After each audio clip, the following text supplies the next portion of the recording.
tika bango bongote tokendaki Kasangulu tokendaki Ipen tomonaki dernièrement na otomona yo lisusu no felina moko zolela et sali passe yango no bi ça serait mieux au lieu que tout le monde a kaka lelo bon felin o bazolela place ezate lelo ngambo na zwi charge na pesi garantie na ngana bongisa na tiela bango condition bien donc to zui ba felin bazana Kasangulu to zui oya kimwenza ndambo ya Ipen ndambo et puis to zui pesi ka oyo kendaki wana na papa wana toye to fandisi bango mais dimo biso to pesi mbongo.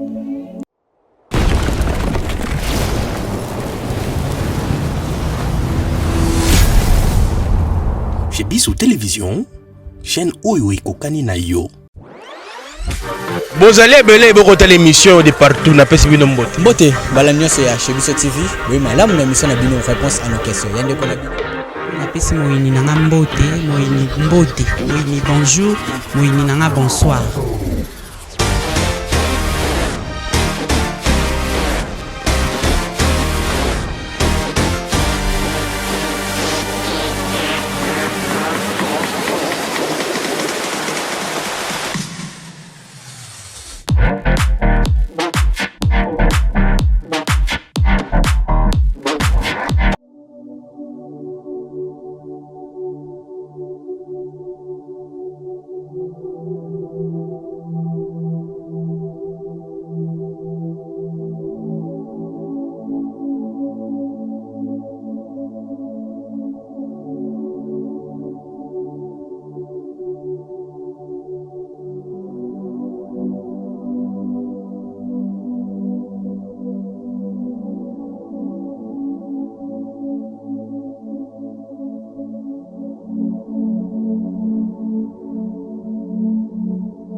Mbote bandeko balandi bonjour na bato bakolandanga na journée bonsoir na bayi bakolandanga na pokwa ezanga votre humble servante Maman Lydie Moukadi autrement appelée Maman Mapasa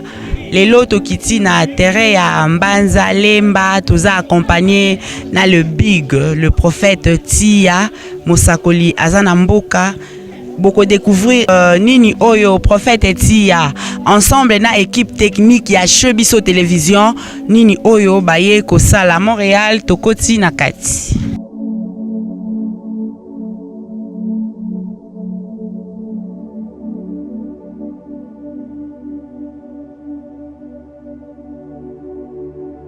Voilà bandeko balandi boutaki komona na libanda na avenue esika prophète Tia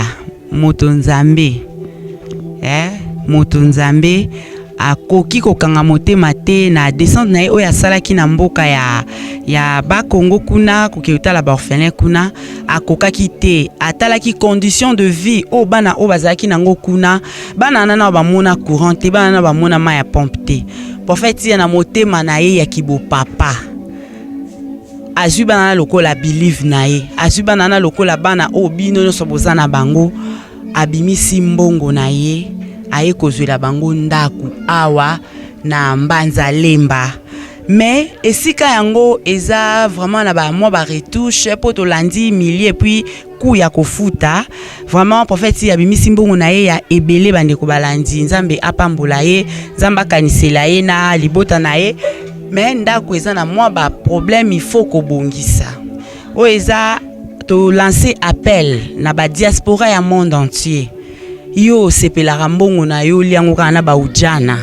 o sepelaka mbongo na yo liango na bambeya mena retour bazongisa kwelo oti na suka bayibi yo lisusu bayibi yo passeport bayibi yo boye tala mbongo wana $20 wana $10 wana $1000 wana $5000 wana ta makambo ekoki kosala esunga ba orphelin bazana zamba kuna na mboka ya Bakongo bolandaki prophète ya akotaki Bakongo pona koke kotala ba orphelin akoki te yango azweli bango il faut ko bongisa Montréal aux outils ba toilette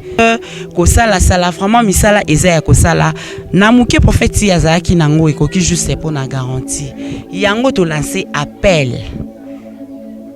vraiment ndeko molanzi okolanda nayebi ki bana nzambe ya Chebiso télévision bozaka bana nzamba solo ko kanga motema te biso to kasi montant te numéro prophète ekozala na bobengi oza na $50 oza na $5 oza na €1 nyonso wana babi tout fait nombre il faut to aménager awa to bongisango bien et puis to sombela bana na bisika ba mbeto banda kolala ba matela ba dra ya kotanda mwa loso ya kolia mwa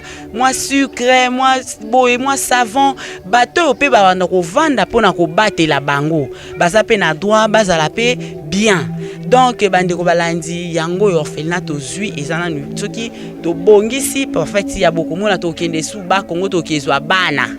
to koyana bango na yebike ba mama baza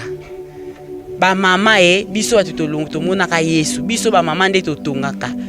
ba mama bokanga mitema te bosola na ba papa diaspora papa diaspora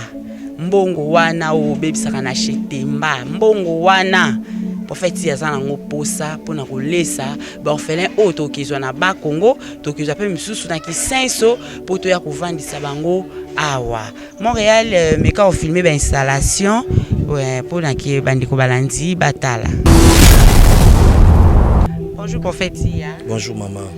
Lelo équipe technique ya Chebiso télévision ekiti sur le terrain pona kwa komona nesika oyo nzamba tudio na ebele mbongo bandiko balandi nga atangi mbongo parce que papa ngo aboyi ba filmer ndenge azozo enveloppe yo biso ba africain par rapport papa aboyi na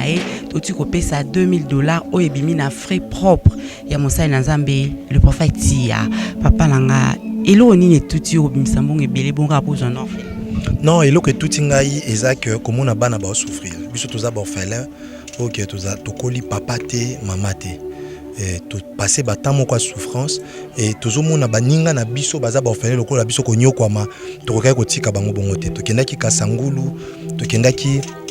Ipen tomonaki dernièrement na otomona yo lisusu na orphelin moko zolela et sali passe yango nobi ça serait mieux au lieu que tout le monde a kaka lelo ba orphelin o bazolela place ezate lelo ngamona zwi charge la pesi garantie nanga na bongisa na tiela bango condition à bien toke tozwi ba orphelin baza na Kasangulu tozwi oya kimwenza ndambu ya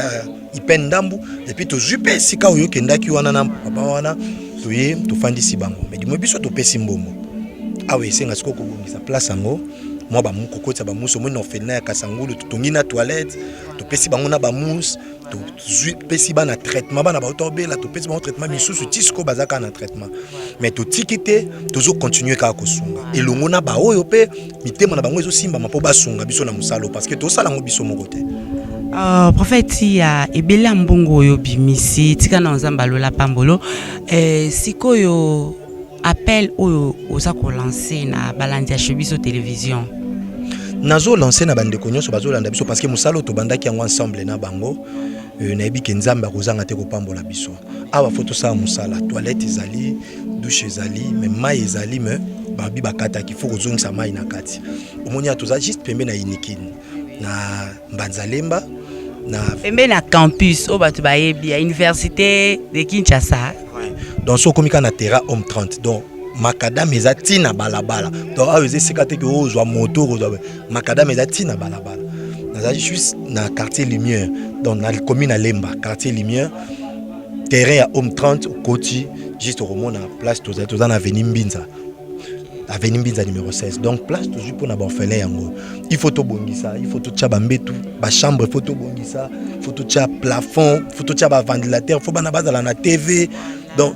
yo so pesi TV na nzamba opambola soko sombi mus nzamba opambola soko sombi elamba nzamba parce que biso to jika place maintenant poto zo bana baya faut bazala na mus faut bazala na nzungu faut to zo bateau bando sala awa donc faut to futaka batuana même awa faut to donc musala eza ebele poto sala to lakisi première pas to jui place yo nzamba kosimba mutema opesi mus na yo opesi TV na yo otindi mbongo TV otindi mbongo mus osombi nzamba ozanga te kopambola parce que awa to lingaki tout sala même na ba centre de formation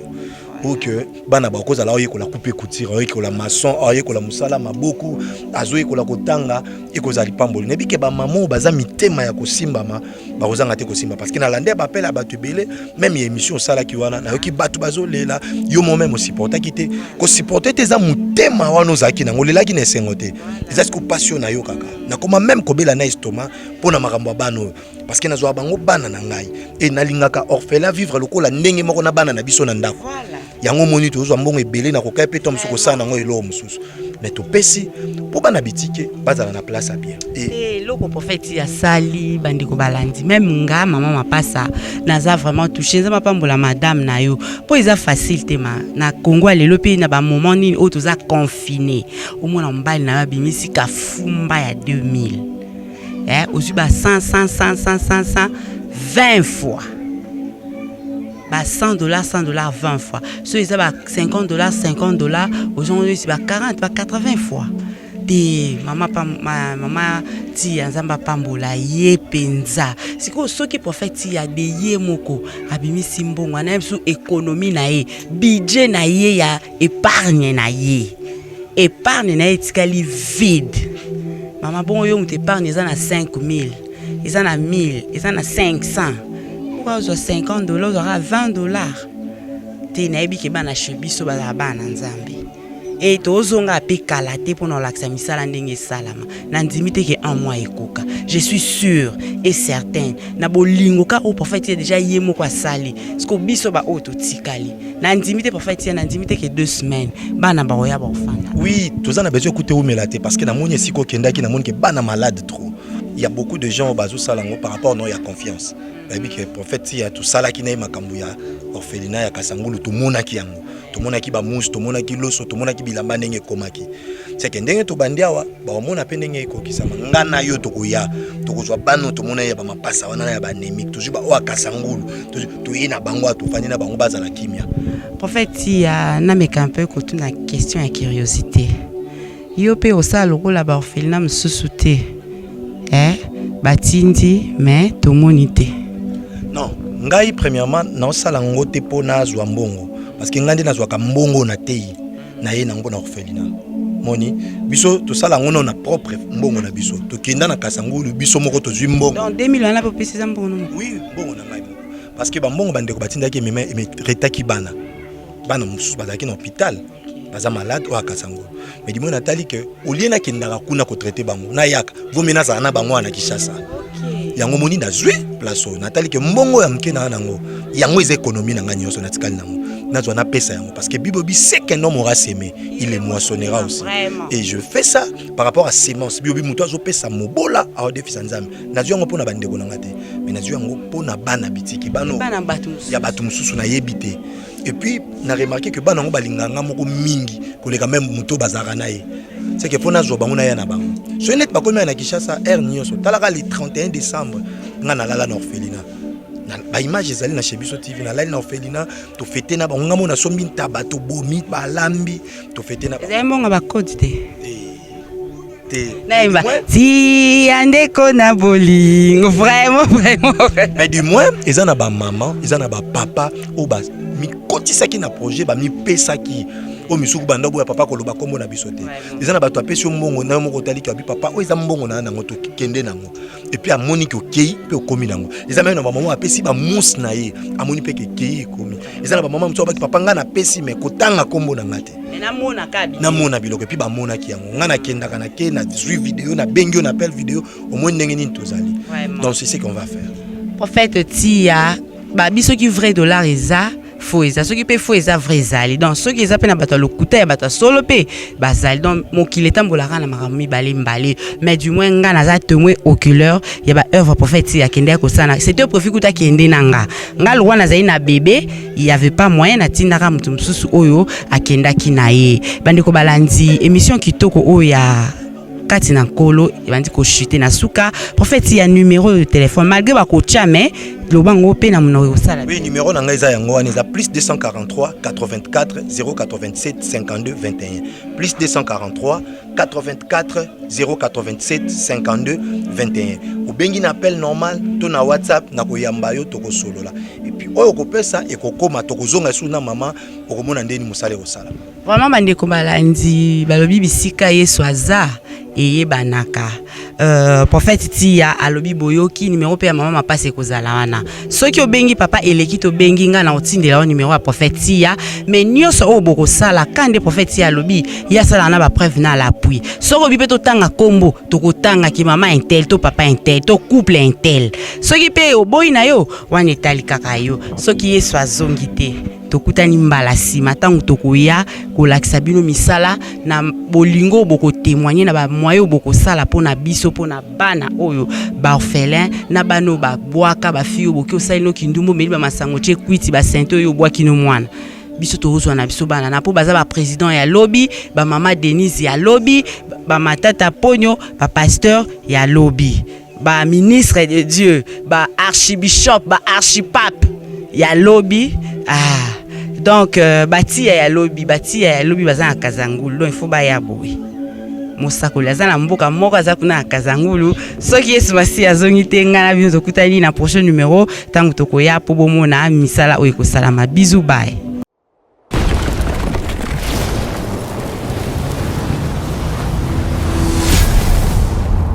Chez Bissou Télévision,